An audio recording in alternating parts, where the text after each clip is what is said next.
China's history is long and complicated. The usual number given is around 4,000 years, and if you're not already familiar with Chinese history, names of periods and dynasties probably don't mean much to you.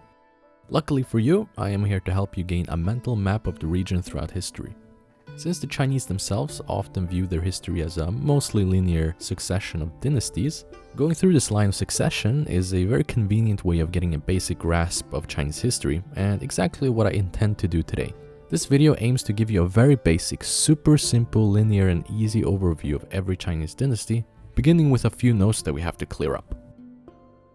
First, what is a dynasty and why are we looking at this term? A dynasty is simply defined as a line of hereditary rulers in a country. In China, historically, this term has a bit more meaning than just that, because after all, every hereditary kingdom ever has had a dynasty ruling it.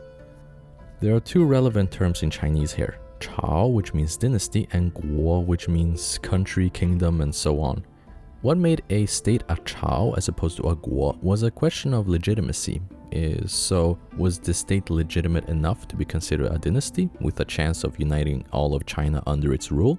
The line between a Chao and a Guo can sometimes be super simple, but at times very arbitrary, and this division is something that has bothered historians since forever.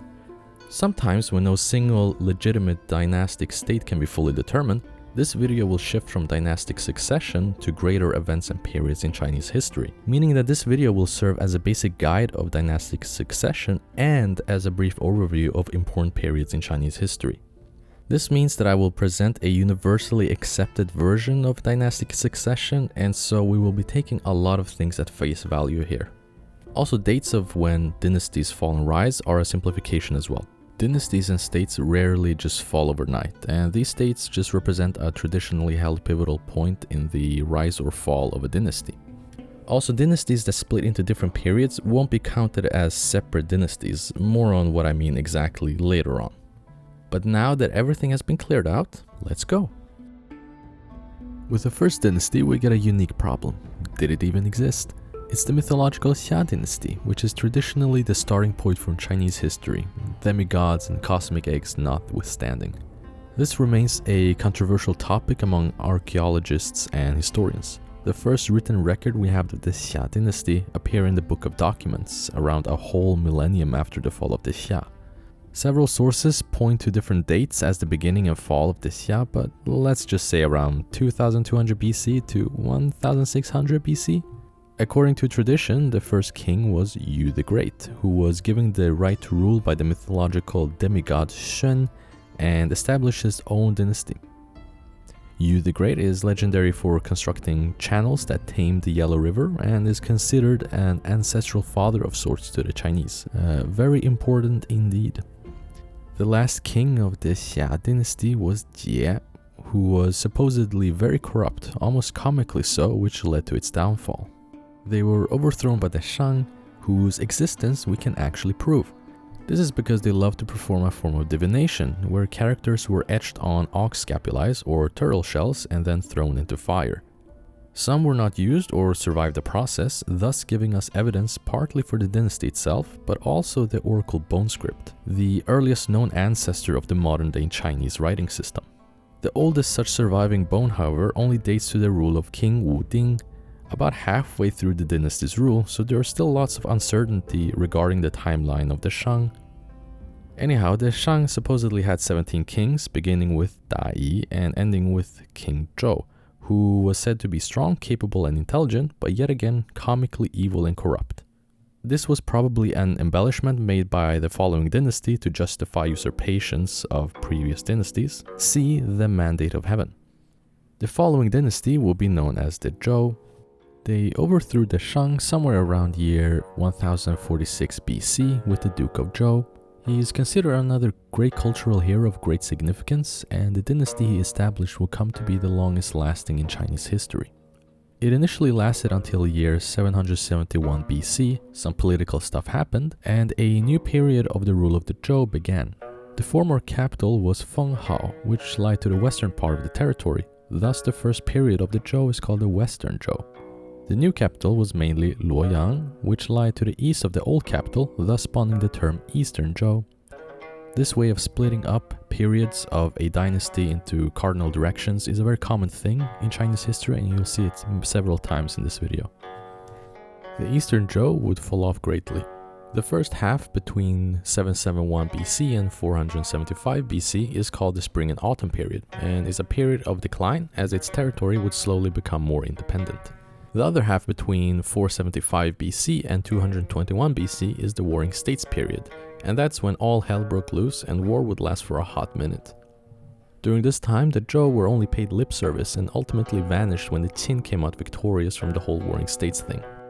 To separate himself from rulers of various states for the past few hundred years, including the Zhou, he fashioned himself after the original rulers of the Xia Dynasty, calling himself Shi Huangdi, Emperor Shi. No longer would there be kings, but emperors now. This is also where the name China comes from, Qin, and when the Chinese script was standardized. Sadly, Shi Huangdi ate some pills he thought would make him live forever. Turns out that Mercury does the opposite of that, and he left behind a state prime for scheming and takeovers. Some eunuchs, in particular one named Zhao Gao, kind of messed things up, and the Qin spiraled out of control and its empire broke. We now have the 16 kingdoms, but only 2 kingdoms really mattered, Chu and Han.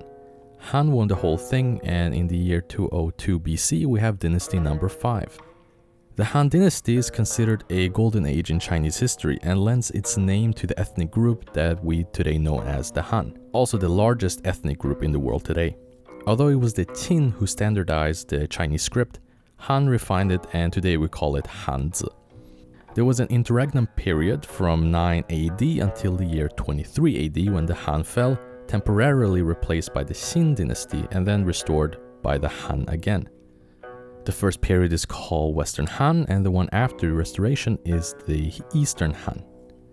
After 400 years of rule, we find scheming eunuchs and warlords usher in the Three Kingdoms period from the year 220, which began with many kingdoms, but would soon leave us with 3 who all simultaneously declare themselves as the legitimate successor to the Han, thus giving us 3 more dynasties. These were Wei, Han or Shu Han, and Wu. There were some kings before that who also declared themselves emperors, but nobody liked that and they were deposed immediately, lacked legitimacy, and so we skipped them. Who would win? Surprise, none of them, and a 4th state would instead emerge and unite them all properly around year 280, the Jin Dynasty, and we are up to 9. The Jin also have a 2-period thing going on. 266 to 318 is the Western Jin, and 317 to 420 is the Eastern Jin. But we now run into a bit of an issue. What we have at the tail end of the Jin Dynasty is nothing short of a mess, and attempting to oversimplify all of this is a fool's errand. I will, however, for your sake, my dear viewers, play the role of the fool today and try my best. Historians like to call this period by different names that all kind of happen at the same time, they overlap but don't really contradict each other, which doesn't make this easy. The 6 Dynasties period, where 6 dynasties all overlap and succeed the previous one, the Northern and Southern Dynasty period, and the 16 Kingdoms period. Again, to properly designate these states is beyond the scope of this video, and so I will present the Northern and Southern Dynasties. In the North, you had the following. First, you have the Northern Wei disintegrating into the Eastern and Western Wei. Northern Zhou succeeded Western Wei, and Northern Qi, or later Qi, succeeded Eastern Wei. The South had the following. Liu Song rose and fell to the Southern Qi, who fell to the Liang, who lost most of its territory to the Qin Dynasty, while Liang itself continued as a rump state known as Western Liang. Eventually, an official from the Northern Zhou state, later known as Emperor Wen, ended the chaos in year 581 with the Sui Dynasty. The Sui are famous for beginning construction of the Grand Canal, but China was still very unstable, and you know what to do when you don't have popular support, you win wars. And so they did, or at least they tried and failed horribly against the Koreans, and the Sui Dynasty fell apart. The Sui fell to the Tang in 618, and this was a pivotal moment in Chinese history because it allowed historians to finally catch their breaths. The Tang Dynasty is considered the second true golden age in Chinese history. Great advancements were made in many areas. The The imperial examination systems that the Sui first initiated was perfected and lasted all the way until year 1905. Woodblock printing made a lot of progress, Buddhism gained a lot of influence, was suppressed and then made a comeback. Poetry during this period is still considered to be the pinnacle of Chinese poetry, and the works of Li Bai, Du Fu, and Bai Zhuyi is still well known amongst any Chinese person to this very day. The Tang had, wait for it, an interregnum period. They weren't special in that regard, that's for sure. Political stuff happened, and you got the Zhou Dynasty that ruled between 690 and 705, with the Tang Dynasty restored after that. No east-west separation this time though. The Tang slowly declined, and we have the 5 dynasties and 10 kingdoms period. Here we have the 5 dynasties that rose and fell in a linear succession. Keep up with me here. First we have the later Liang, then the later Tang, then the later Jin, then the later Han, and then finally later Zhou, which was overtaken in a coup by Zhao Kuangyin, later known as Emperor Taizu of Song. China was firmly in their control around the year 960. Some parts though, who had appeared during the previous years of chaos, remained, namely the Liao Dynasty and the Western Xia Dynasty, both being non-Han dynasties. The Liao was carved up by a rebellion that led to the Jin Dynasty, not to be confused with the other Jin Dynasty.